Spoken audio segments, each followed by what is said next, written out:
আন্তঃরাজ্য জাল নোট পাচার চক্রের মূল অভিযুক্ত তৃণমূল নেতা আজাদুল্লাহ বিশ্বাসকে গ্রেফতার করেছে দিল্লি পুলিশের ডেপুটি কমিশনার সেন্ট্রাল এম হর্ষবর্ধনের নেতৃত্বে একটি বিশেষ দল।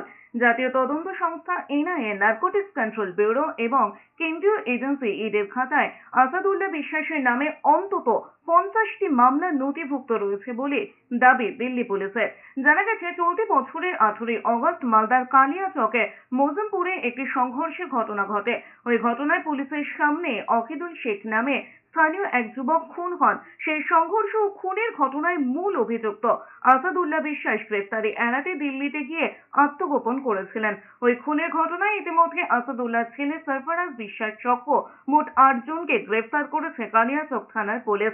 ধৃতদের মধ্যে রয়েছে মোজমপুর গ্রাম পঞ্চায়েতের তৃণমূলের প্রধান মোহাম্মদ সরিউল। ঘটনায় সিসিটিভি ক্যামেরার ফুটেজ দেখে পুলিশ তদন্ত শুরু করে।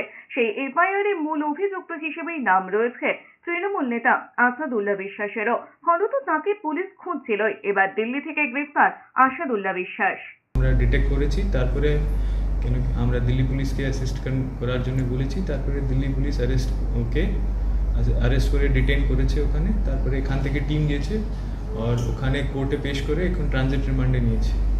আমরা ট্রানজিট রিমান্ডে এখানে নিয়ে আসবো, তারপরে ফার্দার ইন্টারোগেশন হবে ও কেসের জন্য।